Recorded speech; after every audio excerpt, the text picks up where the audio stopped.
صبر کا امتحان ہے، عزیمت کا امتحان ہے۔ حضرت امام حسین رضی اللہ تعالیٰ عنہ خیمہ زن ہو گئے، 3 دن تک پانی بند رہتا ہے۔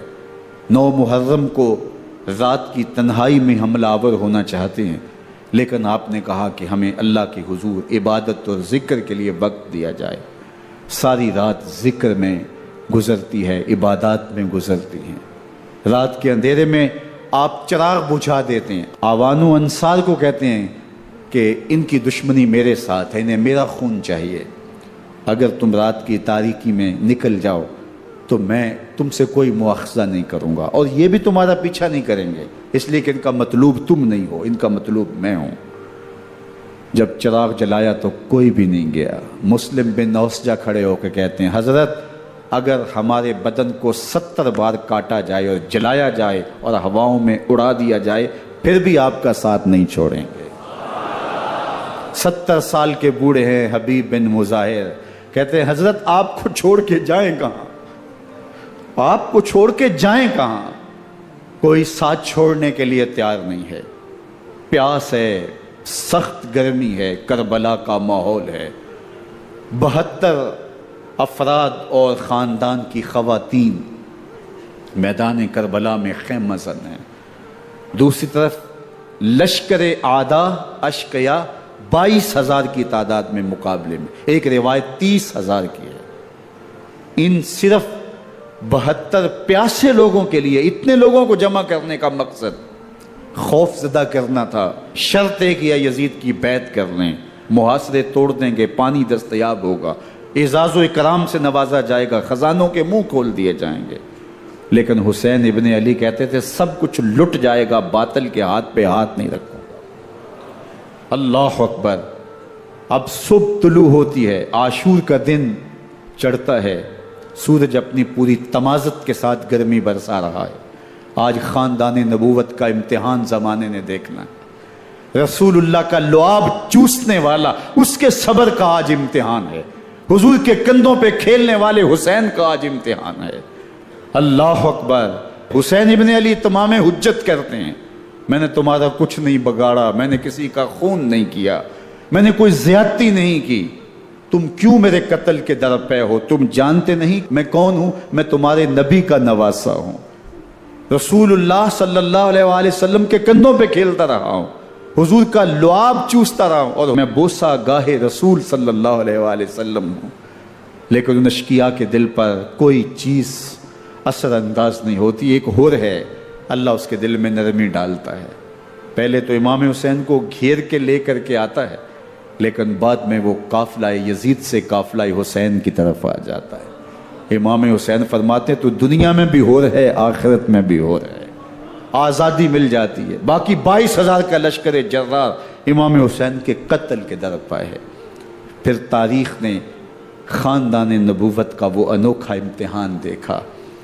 حضرت امام حسین کے بچے بالخصوص خواتین پیاس کی شدت میں حلق خشک ہیں۔ حضرت سکینہ تڑپ کے اپنے باپ سے کہتی ہیں کہ مجھے 6 ماہ کے علی اصغر کی پیاس نہیں دیکھی جا رہی۔ بچے کو ہاتھوں پہ اٹھاتے ہیں اور نہر فرات کے کنارے پہنچ کے فرماتے ہیں اشقیاء سے مخاطب ہو کے تمہارا معاملہ میرے ساتھ ہے، اس 6 ماہ کے بچے نے تمہارا کچھ نہیں بگاڑا، اور چلو بھر کے اس کا حلق سیراب کرنا چاہتے ہیں۔ ایک 2 شاخہ تیر آتا ہے جو حضرت علی اصغر کے گلے کو چیر دیتا ہے۔ راوی لکھتے ہیں کہ وہ عام تیر نہیں تھا، جانوروں کو شکار کرنے کے لیے جو بڑے تیر ہوتے ہیں وہ 2 شاخہ تیر تھا۔ وہ گردن کو کاٹ دیتا ہے، خون بہنے لگتا ہے، گردن لٹک جاتی ہے۔ حضرت امام حسین وہ بہتا ہوا خون اپنے چلو میں لیتے ہیں اور آسمان کی طرف اچھال کے کہتے ہیں مالک حسین کی یہ قربانی بھی قبول ہوا۔ یہ تماشا لب بام نہیں ہے۔ بچہ بیمار ہو، ڈاکٹر جواب دے دیں، ماں باپ کے ہاتھ پھول جاتے ہیں۔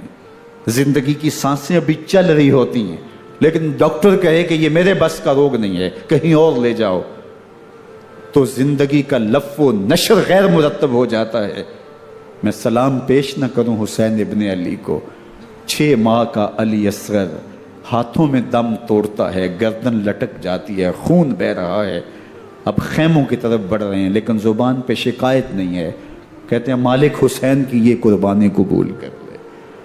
اب خیموں کی طرف آنا، شہر بانو، ام رباب، سیدہ زینب، حضرت سکینہ سلام اللہ علیہا کا سامنا کوئی آسان کام نہیں تھا، لیکن حسین ابن علی آتے ہیں، شہزادے کو یہاں خیموں کے قریب رکھ کے کہتے ہیں کہ یہ حوض کوثر سے سیراب ہو گیا ہے۔ اللہ اکبر، کوہرام مچ جاتا ہے خیموں کے اندر، کیا منظر ہوگا، اور ان کو کن الفاظ کے پیرائے میں ڈھال کر کے ان کیفیات کو بیان کیا جا سکتا ہے جو اہل بیت کے خیموں کے اندر علی اصغر کی شہادت کے بعد کا منظر رقم ہو رہا ہوگا۔ اللہ اکبر، ادھر اشکیا آوازیں دے رہے ہیں، مبارزت کے لیے پکار رہے ہیں۔ زمانے نے پھر وہ منظر بھی دیکھا کہ جوان بیٹے کو 18 سال کی کمائی حضرت امام حسین میدان عمل میں بھیج رہے ہیں۔ وہ علی اکبر جو حسین کا نور نظر ہے، آنکھوں کا قرار ہے، دل کی تسکین ہے۔ اور پھر حضرت علی اکبر جب گھوڑے کی زین سے فرش زمین پہ گرتے ہیں تو باپ کو آواز دیتے ہیں، اور حضرت امام حسین جو ہے وہ آگے جا کے بیٹے کی لاش اٹھاتے ہیں۔ اللہ اکبر، 18 سال کے بیٹے کی لاش کو کندھوں پہ اٹھا کے خیموں تک لاتے ہیں اور ہاتھ پھیلا کے کہتے ہیں مالک حسین کی یہ قربانی بھی قبول فرما۔ کبھی قاسم بن حسن کی لاش اٹھا کے لاتے ہیں، کبھی اون و محمد کی لاشیں اٹھا کے لاتے ہیں، بھتیجوں کی، بھانجوں کی، بھائی عباس کے کٹے ہوئے بازو اور زخموں سے چھدا ہوا لاشا۔ کیا کیا قیامتیں تھیں جو اس کربلا کے ایک میدان کے اندر نہیں توڑی گئیں۔ حضرت امام حسین پر دکھ پہ دکھ، تکلیفوں پہ تکلیفیں۔ اب 71 لاشیں اٹھا کے خیموں تک پہنچا چکے، اور ادھر مبارزت کی دعوت دی جا رہی، آؤ میدان عمل میں آؤ، اب دیر کیوں کر رہے ہو۔ رسول اللہ کا حرم، رسول اللہ کی شہزادیاں جو نازوں میں پلی تھیں، وہ کلیاں جو شبنم کا بوجھ بھی گوارا نہیں کر سکتی تھی، آج مصیبتوں کے پہاڑ ٹوٹ گئے۔ حضرت امام حسین کبھی شہربانوں کو، کبھی ام رباب کو دلاسا دیتے ہیں، کبھی حضرت زینب کو کہتے ہیں۔ حضرت زینب کربلا کے اس میدان کے اندر بڑے حوصلے کے ساتھ اپنے بھائی کے ساتھ کھڑی رہی، اپنے 2 بیٹے راہ خدا میں پیش کیے، ان کی لاشیں وصول کی، لیکن زینب جس جرأت کے ساتھ، جس پامردی کے ساتھ اس سارے منظر کو حوصلے کے ساتھ سہتی رہی، وہ یقیناً حوصلہ سیدہ زینب سلام اللہ علیہا کا ہی ہے۔ لیکن یہ وہ منظر تھا کہ زینب کا دل بھی ڈول گیا جب حسین ابن علی گھوڑے پہ بیٹھنے لگے، اور ان کو گھوڑے میں بٹھانے والا کوئی نہیں تھا، اور جو بھی سوار جاتا پھر واپس اس کی لاش ہی آتی اور حسین ابن علی لے کے آتے۔ آج حسین ابن علی جا رہے ہیں، زندگی کا سارا سرمایہ لٹ رہا ہے، حضرت زینب سلام اللہ علیہا سنبھل نہیں رہی۔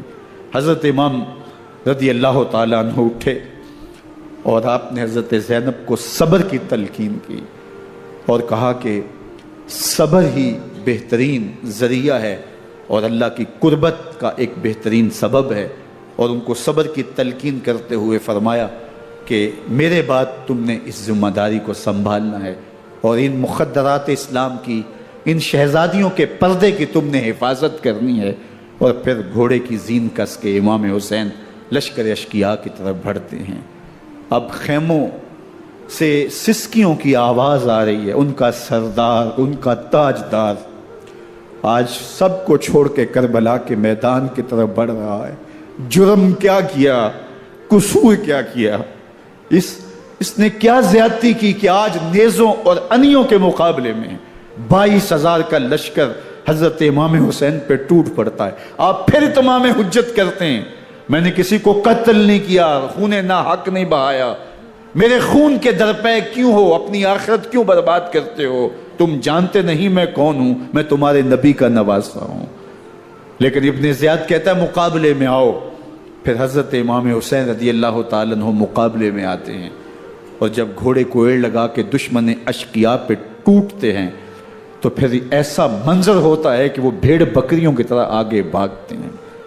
71 زخم کلیجے پہ لیے شجاعت کا یہ پیکر جب میدان میں آتا ہے، آواز آتی یہ کون ذی وقار ہے، بلا کا شاہ سوار ہے، لباس ہے پھٹا ہوا غبار سے اٹا ہوا، تمام جسم نازنی چدا ہوا کٹا ہوا، یہ نبی کا نور عین ہے، یہ بال یقین حسین ہے، یہ حسین ابن علی ہے رضی اللہ تعالیٰ عنہ۔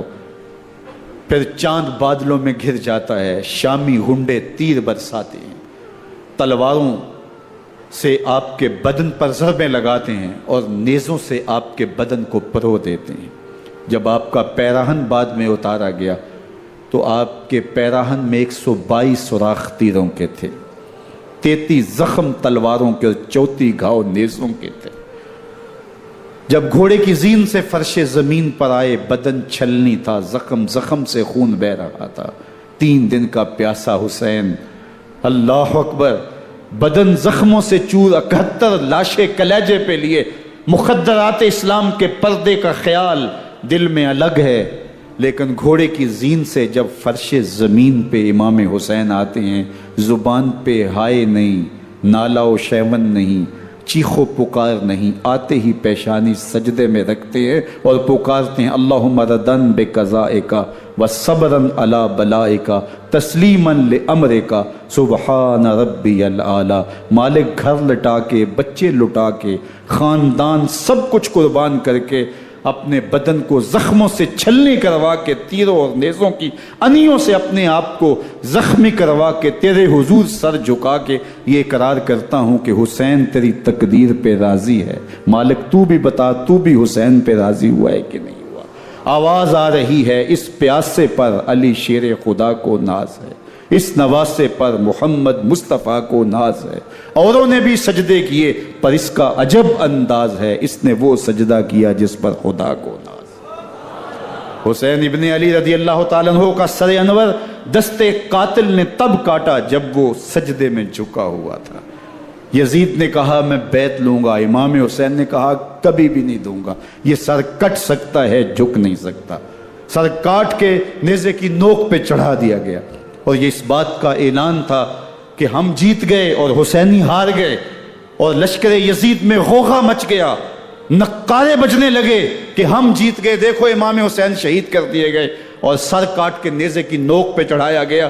لیکن لشکر یزید سے یہ آواز آئی یہ کیسا سر ہے جو کٹ کے بھی سر بلندی ہے، کٹ گیا ہے پھر بھی اونچا ہے، اللہ اکبر، یہ سر سجدے میں کٹا ہے، رب کے حضور عبادت کی حالت میں کٹا ہے، حسین آج بھی سجدے میں ہے، اللہ اکبر، حسین آج بھی سجدے میں ہے، بلکہ کٹے ہوئے سر کا رخ زمین کی جانب تھا اور کٹی گردن آسمان کی طرف، یوں نیزے پہ پرویا گیا، اللہ اکبر۔ ایک شاعر نے نقشہ کھینچا بآنکھ سر نیزے پہ اور سوئے زمیں ہے روح، یعنی سجدہ ثانی کی ہے آرزو۔